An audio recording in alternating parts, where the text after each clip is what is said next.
Gracias, presidente. Hace poco más de 2000 años, el senador Marco Tulio Cicerón sacrificó su vida intentando defender la existencia de la República de Roma. Cuando, por desgracia, y ante la vista de todos, esta llegaba a su fin después de casi 500 años. Todo ello para darle paso al imperio unipersonal de los Césares. Durante una de sus intervenciones en el Senado, antes de que se consumara la destrucción de la República, Cicerón daba este consejo a sus compañeros senadores, señalando la importancia de la imparcialidad. Permítame un segundo, senadora. Pido a los senadoras y senadores tomar sus escaños y poner atención a la oradora. Adelante, senadora Anaya. Señalando la importancia de la imparcialidad cuando se deliberan asuntos públicos. Es conveniente que todos los hombres que deliberan sobre cosas dudosas estén vacíos de odio, amistad, ira y misericordia.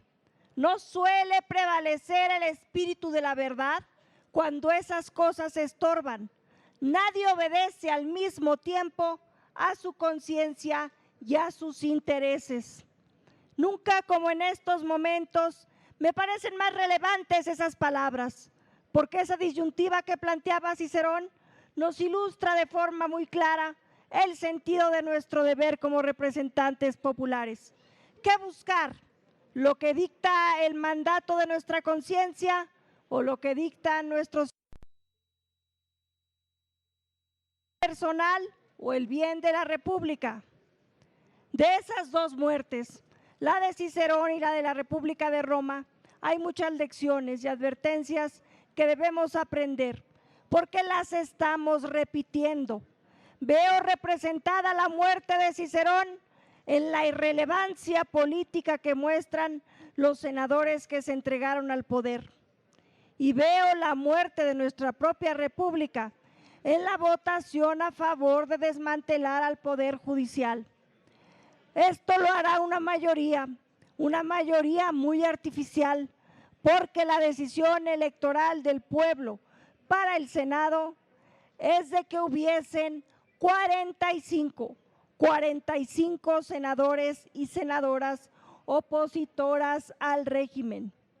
No podemos ser ingenuos, inconscientes, insensatos ni irrelevantes. Nuestro paso por el Senado de la República debe servir para proteger a la República. Si ya es grave que el Poder Legislativo se entregue al Poder Ejecutivo, nadie en su historia habría pensado que el Senado entregaría al Poder Judicial como un botín de guerra al Poder Ejecutivo. Me niego a aceptar que sea una legislatura senatorial de la que formo parte la que pase a la historia por tan vergonzante acción. Por eso hago un llamado a la libertad de pensamiento, la libertad de conciencia, la libertad de acción, la libertad de voto. Siempre he luchado por la libertad y hoy les invito a que la hagamos nuestra. No podemos anteponer nuestras ambiciones a las instituciones. No podemos anteponer nuestro destino al destino del pueblo de México. La gente merece tener políticos de mayor altura, de mayor trascendencia, de mayor honor.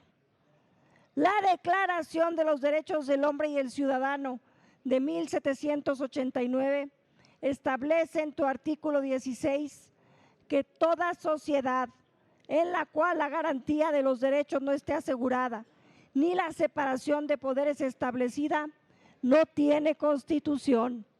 Si doblegamos los principios fundamentales de nuestra Constitución y hacemos que recaigan los poderes de la Unión en un solo poder, será el principio del fin del Estado constitucional. Primero, hay que garantizar la independencia entre los poderes de la Unión y de ahí podemos partir para reformar al Poder Judicial y mejorarlo. En la exposición de motivos de la iniciativa de la ignominia, detectan dos problemas considerados endémicos del Poder Judicial. Por una parte, la injusticia que deriva de la distancia entre la magistratura y los justiciables. Y por la otra, la corrupción que resulta de los procedimientos judiciales. Problemas que no resuelve la propia iniciativa. Lo único que hace esta iniciativa es exacerbar los problemas, pasando a la arena electoral al Poder Judicial, pues así solo se politiza a la justicia. Uno de los problemas más graves de nuestro sistema judicial es el acceso a la justicia. Y esto debe a un mal diseño de los cursos legales, como puede ser el exceso de los formalismos, pero también a la limitada existencia de ministerios públicos, defensores de oficio y juzgadores. La reforma no resuelve nada de esto. La respuesta que encontraron a estos problemas es intentar darle legitimidad al Poder Judicial a través de una supuesta y engañosa elección popular. Pero, ¿a qué pueblo se refieren? ¿A qué pueblo se quieren referir? El pueblo, concebido por Ernesto Laclau, era algo menos que la totalidad de los miembros de la comunidad. Es un componente parcial que aspira a ser concebido como la única totalidad legítima. Entonces, con esta reforma, ustedes quieren argumentar que la porción poblacional de pueblo que votó por ustedes los respalda precisamente a hacer específicamente esta reforma. Y para resolver los problemas estructurales de la justicia nacional, quieren acercar a otra porción poblacional del pueblo con un grupo de personas que resulten de la insaculación pública, así dice la iniciativa, insaculación pública para someterse posterior a un acuerdo cupelar que será de sujeción y de ahí pasar a las arenas electorales a los posibles jueces. Y ya, con esa simplicidad absurda, dicen resueltos los problemas estructurales del Poder Judicial. Nada que ver, nada que ver. A más de 100 años de distancia, los constituyentes del 17 lo tienen más claro que nosotros. El juez, el magistrado y el ministro es diametralmente distinto al diputado o al senador. Los jueces no representan a nadie, representan a la ley y sus criterios no deben basarse en aspectos populares, sino en aspectos estrictamente jurisdiccionales. Un juzgador no debe llevar el criterio del elector en sus razonamientos. Los jueces y magistrados deben llevar en todo momento su propio criterio apegado al derecho. Con ello se da la legitimidad judicial. En sentido opuesto camina un legislador, quien en su función social debe escuchar en todo momento al pueblo para construir el argumento con el que se establece la ley. Sabios eran nuestros constituyentes del 17, que a través de varios mecanismos de control buscaron blindar a México de una crisis constitucional. Lástima, qué lástima toparnos con los legisladores del 24, que por el contrario buscan afanosamente destruir la República. Quiero invocar la Convención Americana sobre Derechos Humanos en su artículo 8. Menciona que toda persona tiene derecho a ser oída con las debidas garantías y dentro de un plazo razonable por un juez o tribunal competente, independiente e imparcial, establecido en la ley, para que pueda ser defendido en forma penal, civil, laboral y fiscal o de cualquier otro carácter. Típicamente pensamos en la independencia judicial interorgánica, es decir, su independencia entre los otros poderes, pero también la independencia es intraorgánica, es decir, dentro del propio poder.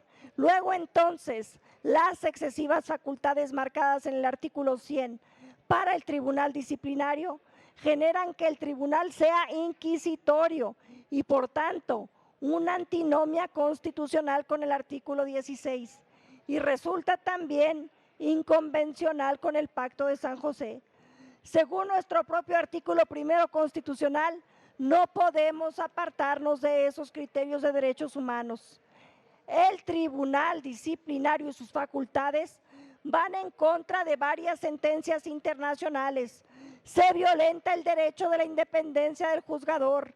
Las sentencias internacionales han precisado que tiene que diferenciarse el control que existe sobre los jueces en la jurisdicción ordinaria y en la jurisdicción disciplinaria.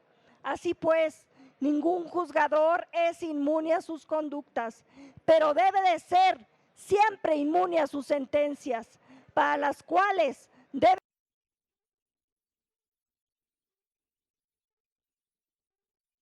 existir tribunal de revisión, pero todo ello como un derecho del justiciable.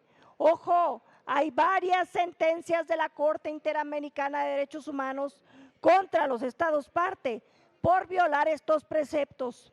No se equivoquen, el criterio internacional, los jueces cuentan con una garantía reforzada de permanencia en sus cargos, de tal forma que solo pueden ser objeto de destitución cuando cometen faltas especialmente graves o ilícitos penales que vayan separados de sus interpretaciones en derecho. Respecto a la salida anticipada de ministros y de todos los que tengan que salir para participar. Se ha acabado el tiempo, de hecho se le dio más porque estuvo un tiempo detenido. Sí puede culminar, senadora Anaya. Culmino, presidente. Llamaré a partir de ahora tiranos a los senadores de la mayoría que quieran aprobar esta reforma constitucional. Llamaré tiranos a los senadores de la mayoría que vayan a aprobar esta reforma constitucional. Y llamaré traidores a los senadores que fueron electos por la oposición y se doblaron ante el régimen para apoyar al poder. Están acabando con la República. Es cuanto, presidente. Muchas gracias, senadora Anaya.